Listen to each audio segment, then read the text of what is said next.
আমার একটা হৃৎপিণ্ড, সেটাই আল্লাহ নিয়ে গেছে। পরশুদিন বলছে বাবা আমার একটা বরকা কিনে দাও। আমার স্যান্ডেলটা দেখেন 3 বছর পুরাতন ছেঁড়া, কিন্তু আমি আমার স্যান্ডেলটা পাল্টাই না, সেলাই করে নেই, কিন্তু আমার বাচ্চাদেরকে আমি কষ্ট পেতে দেই না। শুধু একবার বলছে বাবা লেচে খাবো। আমার মেয়ের মোবাইলে আমার নাম হলো 500 ছবি আছে।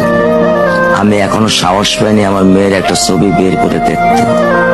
আমার সে সাহস নাই। আমি সে সাহস হারাই ফেলছি, কারণ ও আমার ছিল হৃৎপিণ্ড।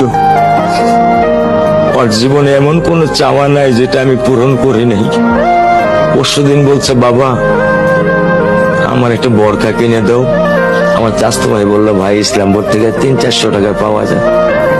আমি সাথে সাথে নিউনি মার্কেট থেকে আমি 1000 টাকা দিয়ে আমার মেয়েকে বরকা এনে দিচ্ছি। আমি দরিদ্র, ভাঙা বাসায় থাকি।